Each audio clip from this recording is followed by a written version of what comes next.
అట్లయితే నువ్వు ఆ స్థితిలోనే వెళ్ళి ఆయన దగ్గర మోకాళ్ళు వేయమన్నాడు. ఎలాంటి మాటో చూడండి. నీ బలహీనతలను సాతాను నీకు చూపించి దేవునికి దూరం కా, దేవుడు నిన్ను ఒప్పుకోడు అంటాడు. నువ్వు వాడి మాట వినొద్దు. నన్ను కొడితే కొట్టాడు, తిడితే తిట్టాడు, బలపరిస్తే బలపరుస్తాడు. నేను ఆయన దగ్గరికే వెళతా, ఆయన వదలను. ఏమనాలి? నేను ఆయన దగ్గరికే వెళతా, ఆయన మాత్రం వదిలిపెట్టను. నేను నా దేవుడు నాకు బలం ఇచ్చిందాకా. యెహెజ్కేలు, నీవు చక్కగా నిలబడు. నరపుత్రుడా, నీవు చక్కగా నిలవబడు, నేను నీతో మాట్లాడాలి అన్నప్పుడు యెహెజ్కేలు నిలవలేకపోయాడు. ఆత్మ యెహెజ్కేలు నిలబెట్టినట్టు అవసరమైతే నా దేవుడు తన ఆత్మను పంపి నన్ను నిలబెట్టుకుంటాడు. అప్పటిదాకా నేను ఆయన పాదాలు అయితే వదిలిపెట్టను. నేను ఆయన సన్నిధినే గాచుకుంటాను, ఆయనకి దూరం అయితే కాను అని. నువ్వు దేవుని పాదాలను ఆశ్రయించటం మానకూడదు. అక్కడ కూడా నీకు ఓర్పు అవసరమై ఉంది. కొన్నిసార్లు విసుగొచ్చిద్ది నీకు. ఇది ఎట్లా ప్రభువా? ఇన్నిసార్లు నా ఆత్మీయ జీవితంలో తొట్టుపాట్లు అంటే, నిన్ను బాధ పెట్టడం అంటే నాకు చాలా సిగ్గుగా ఉంది. నేను నీకు తగను ప్రభువా, నేను నీకు తగను ప్రభువా, పనికిరాను ప్రభువా, పనికిరాను దాని ప్రభువా, పనికిరాను అండి ప్రభువా, అసహ్యుణ్ణి ప్రభువా, అసహ్యురాల్ని ప్రభువా అని నీకు బాధ కలిగిద్ది. దేవుని ముందు అది చెప్పుకుని దుఃఖపడతా ఉంటావు.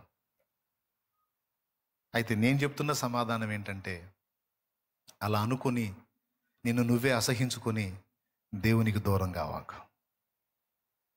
దేవునికి దూరం కావాక, ఆయన పాదాలను వదిలిపెట్టవాక. ఒక్కటే విశ్వాసం ఉంచు, ఖచ్చితంగా నువ్వు గెలుస్తావు. ఎందుకంటే నీ వల్ల కాకపోతే దేవుడు తన ఆత్మను నీలోనికి పంపైనా నేను నిలబెడతాడు. కొడు గడి కొడు. నువ్వు గెలవలేకపోతే దేవుడు తన ఆత్మని యెహెజ్కేలుకి పంపించినట్టు నీలోనికి పంపించైనా నిన్ను నిలబెడతాడు. అలా నిలబెట్టిందాకా నువ్వు పట్టు వదిలిపెట్టద్దు. ఓపికతో ఆయన సన్నిధిలో కాచుకో. క్లియర్గా అర్థమైంది అనుకుంటాను. నేను బలహీనుణ్ణి అని నీకు అనిపించిన వేళ కూడా నువ్వు దేవుని పాదాల దగ్గరికి పో. నేను బలహీనురాలిని అనిపించిన వేళ కూడా నువ్వు దేవుని పాదాల దగ్గరికి పో. మానవద్దు. ఆయన రక్తంతో కడిగి శుద్ధి చేసి మళ్ళా నిన్ను పురికొల్పి బలపరుస్తాడు. ఆయన తీసుకునే స్టెప్స్ ఆయన తీసుకుంటాడు. ఎట్టకేలకు నిన్ను నిలబెడతాడు. ఒకటే మనం గుర్తించాల్సింది, చివరిగా చెప్తున్న లాస్ట్ మాట.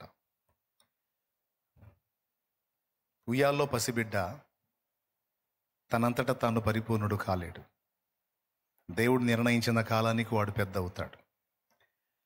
వాడు 8 ఏళ్ల వాడైనప్పుడు ఎంత ఉంటాడు?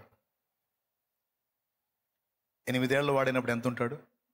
పెద్దగా చెప్పండి. ఇంకైపోయింది, ప్రార్థన చేయబోతున్నాను, తొందరగా చెప్పండి. ఎంత ఉంటాడు అనుకోండి? 8 ఏళ్ల వాడైనప్పుడు ఎంత ఉంటాడు అనుకోండి.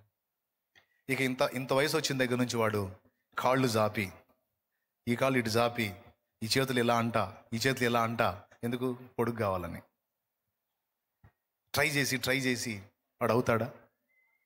పెద్దగా చెప్పండి. 1 నెల కష్టపడితే అవుతాడా?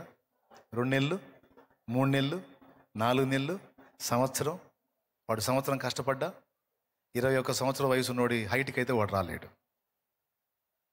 రాగలడా? మరి ఇప్పుడు వాడు కాళ్ళు చేతులు జాడించాలా, లేకపోతే అవి మానుకొని ఇంకో పని చేయాలా? వాడు కొన్ని పనులు చేస్తే చాలు, వాడు ఆ ఎత్తుకొచ్చేటట్టు దేవుడే చేస్తాడు. వాడు ఏం చేయాలి తెలుసా? డైలీ 3 పూట్ల ఆహారం తీసుకోవాలి. మనం కూడా ఈ ఆహారాన్ని తీసుకోవాలి.